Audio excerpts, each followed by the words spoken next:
Northern California, the late 1960s, a time of social revolution, a time of peace marches, rock festivals, and cultural change. But beneath that optimism, a nightmare was unfolding. A killer was hunting in the shadows. He didn't just murder, he wanted attention. He wanted fear, and most chillingly of all, he wanted to play a game. For decades, investigators, journalists, cryptographers, and amateur detectives have tried to uncover the identity of the man who called himself the Zodiac. Yet more than 50 years later, no one has been officially identified. No one has been charged, and the case remains open. Tonight, we're diving deep into one of the greatest unsolved murder mysteries in American history. Who was the Zodiac Killer?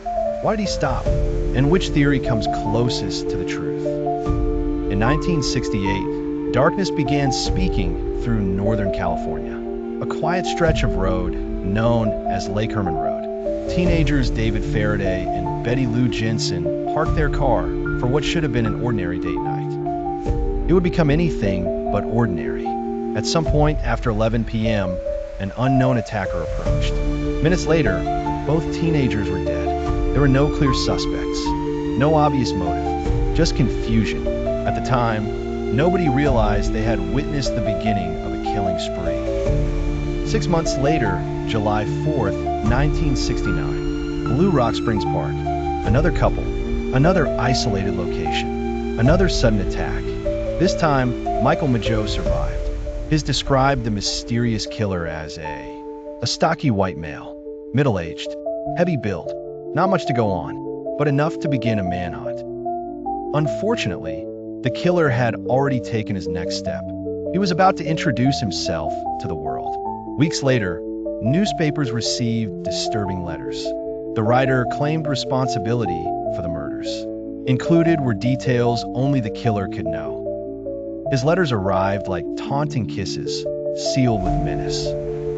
Police opened them with shaking hands and growing dread. The letters contained cryptic ciphers and a signature, a circle crossed by a set of lines, the Zodiac symbol. The author began using a phrase that would become infamous. "This is the Zodiac speaking." America had a new serial killer. Each note hid clues, symbols, and a cruel smile. The Zodiac's letters fascinated the public. Some contained coded messages. One cipher, now known as the 408 cipher, was cracked within days. Its message shocked readers. The killer described murder as entertainment. Another code, the famous 340 cipher, remained unsolved for more than 50 years before being decoded in 2020. But here's what makes the ciphers fascinating. Despite decades of effort, none revealed his identity. The Zodiac continued to hide behind his puzzle. He claimed murders, then vanished before anyone could catch him. September 1969, a couple relaxes beside Lake Berryessa. Suddenly, a stranger appears. He's wearing a black executioner-style hood. On the hood is the Zodiac symbol. The attack that followed was unlike the previous shootings. This time, the killer used a knife. October 1969, taxi driver Paul Stein picks up a passenger in San Francisco. Minutes later, he's dead. The killer escapes into the city. Police nearly stop him, but due to a communication error, officers are looking for the wrong suspect description. One of the most frustrating near misses in criminal history had just occurred. The Zodiac disappears. Again.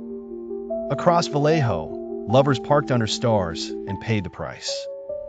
Their ordinary night turned into a nightmare with headlights. Reporters rushed in, hungry for headlines and fear. The public listened, fascinated and terrified by his voice. Then came the ciphers, cold puzzles wrapped in murder. Some were solved, others resisted for decades. Every answer only deepened the mystery. Was he a loner, a mastermind, or something smaller? Investigators chased suspects through suburbs, files, and fading memories. But the killers seemed to dissolve into fog.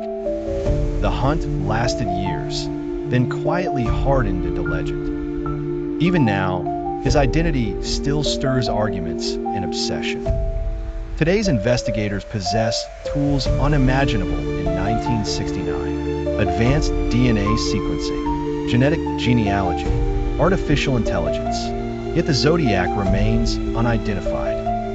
And unfinished mysteries keep breathing inside us. The Zodiac Killer wanted something beyond murder. He wanted immortality, and in many ways, he achieved it. His crimes inspired books, films, documentaries, and endless speculation. But for the families of the victims, this isn't a puzzle. It's an unfinished story. More than half a century later, the same question remains. Who is the Zodiac Killer?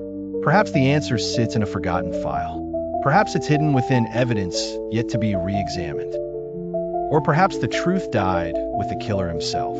Until that answer emerges, the Zodiac remains what he has always been, unknown. Do you think this case will ever be solved?